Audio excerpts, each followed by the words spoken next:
അപ്പൊസ്തലന്മാരുടെ പ്രവൃത്തികൾ അധ്യായം 1. തെയോഫിലൂസേ, ഞാൻ എഴുതിയ ഒന്നാമത്തെ ചരിത്രം യേശു തിരഞ്ഞെടുത്ത അപ്പൊസ്തലന്മാർക്ക് പരിശുദ്ധാത്മാവിനാൽ കൽപ്പന കൊടുത്തിട്ട് ആരോഹണം ചെയ്ത നാൾ വരെ അവൻ ചെയ്തും ഉപദേശിച്ചും തുടങ്ങിയ സകലത്തെയും കുറിച്ച് ആയിരുന്നുവല്ലോ. അവൻ കഷ്ടമനുഭവിച്ച ശേഷം 40 നാളോളം അവർക്ക് പ്രത്യക്ഷനായി ദൈവരാജ്യം സംബന്ധിച്ച കാര്യങ്ങൾ പറഞ്ഞുകൊണ്ട് താൻ ജീവിച്ചിരിക്കുന്നുവെന്ന് അനേകം ദൃഷ്ടാന്തങ്ങളാൽ അവർക്ക് കാണിച്ചു കൊടുത്തു. അങ്ങനെ അവൻ അവരുമായി കൂടിയിരിക്കുമ്പോൾ അവരോട്, നിങ്ങൾ യെരുശലേമിൽ നിന്ന് വാങ്ങിപ്പോകാതെ എന്നോട് കേട്ട പിതാവിൻ്റെ വാഗ്ദത്തത്തിനായി കാത്തിരിക്കണം. യോഹന്നാൻ വെള്ളം കൊണ്ട് സ്നാനം കഴിപ്പിച്ചു, നിങ്ങൾക്കോ ഇനി ഏറെ നാൾ കഴിയും മുമ്പേ പരിശുദ്ധാത്മാവ് കൊണ്ട് സ്നാനം ലഭിക്കും എന്ന് കൽപ്പിച്ചു. ഒരുമിച്ച് കൂടിയിരുന്നപ്പോൾ അവർ അവനോട്, കർത്താവേ, നീ ഇസ്രായേലിന് ഈ കാലത്തിലോ രാജ്യം യഥാസ്ഥാനത്താക്കി കൊടുക്കുന്നത് എന്ന് ചോദിച്ചു.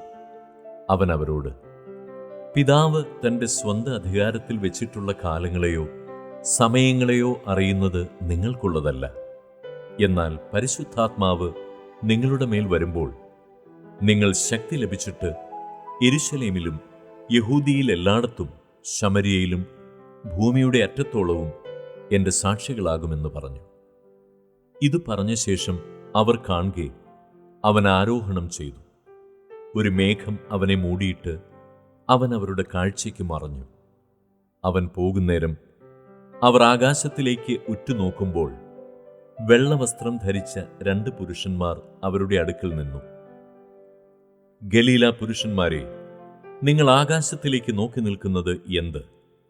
നിങ്ങളെ വിട്ട് സ്വർഗാരോഹണം ചെയ്ത ഈ യേശുവിനെ സ്വർഗത്തിലേക്ക് പോകുന്നവനായി നിങ്ങൾ കണ്ടതുപോലെ തന്നെ അവൻ വീണ്ടും വരും എന്ന് പറഞ്ഞു. അവർ യെരുശലേമിന് സമീപത്ത് ഒരു ശബ്ബത്ത് ദിവസത്തെ വഴിദൂരമുള്ള ഒലിവ് മല വിട്ട് യെരുശലേമിലേക്ക് മടങ്ങിപ്പോന്നു. അവിടെ എത്തിയപ്പോൾ അവർ പാർത്ത മാളികമുറിയിൽ കയറിപ്പോയി. പത്രോസ്, യോഹന്നാൻ, യാക്കോബ്, അന്ത്രയാസ്, ഫിലിപ്പോസ്, തോമസ്, ബർത്തലോമായി, മത്തായി, അൽഫായുടെ മകനായ യാക്കോബ്, എരിവുകാരനായ ശിമോൻ, യാക്കോബിൻ്റെ മകനായ യൂദ, ഇവരെല്ലാവരും സ്ത്രീകളോടും യേശുവിൻ്റെ അമ്മയായ മറിയയോടും അവൻ്റെ സഹോദരന്മാരോടും കൂടെ ഒരുമനപ്പെട്ട് പ്രാർത്ഥന കഴിച്ചു പോന്നു. ആ കാലത്ത് ഏകദേശം 120 പേരുള്ള ഒരു സംഘം കൂടിയിരിക്കുമ്പോൾ പത്രോസ് സഹോദരന്മാരുടെ നടുവിൽ എഴുന്നേറ്റ് നിന്ന് പറഞ്ഞത്, സഹോദരന്മാരായ പുരുഷന്മാരെ, യേശുവിനെ പിടിച്ചവർക്ക് വഴികാട്ടിയായി തീർന്ന യൂദായെക്കുറിച്ച് പരിശുദ്ധാത്മാവ് ദാവീദ് മുഖാന്തരം മുൻ പറഞ്ഞ തിരുവെഴുത്തിന് നിവൃത്തി വരുവാൻ ആവശ്യമായിരുന്നു. അവൻ ഞങ്ങളുടെ എണ്ണത്തിൽ ഉൾപ്പെട്ടവനായി ഈ ശുശ്രൂഷയിൽ പങ്ക് ലഭിച്ചിരുന്നുവല്ലോ. അവൻ അനീതിയുടെ കൂലി കൊണ്ട് ഒരു നിലം മേടിച്ച് തലകീഴായി വീണ് നടുവേ പിളർന്ന് അവൻ്റെ കുടലെല്ലാം തുറിച്ചുപോയി. അത് യെരുശലേമിൽ പാർക്കുന്ന എല്ലാവരും അറിഞ്ഞതാകൊണ്ട് ആ നിലത്തിന് അവരുടെ ഭാഷയിൽ രക്തനിലമെന്നർത്ഥമുള്ള അക്കൽദാമ എന്നു പേരായി.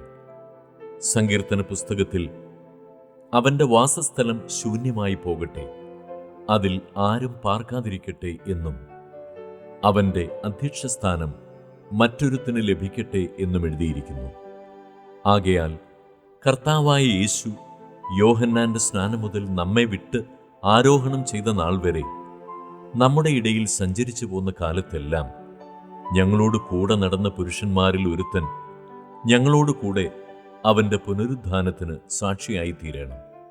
അങ്ങനെ അവർ യുസ്തോസ് എന്നു മറുപേരുള്ള ബർശബ എന്ന യോസെഫ്, മഥിയാസ് എന്നീ 2 പേരെ നിർത്തി.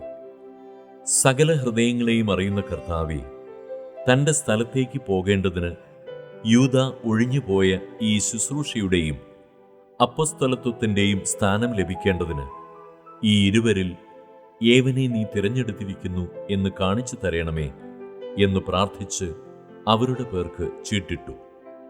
ചീട്ട് മഥിയാസിന് വീഴുകയും അവനെ 11 അപ്പൊസ്തലന്മാരുടെ കൂട്ടത്തിൽ എണ്ണുകയും ചെയ്തു.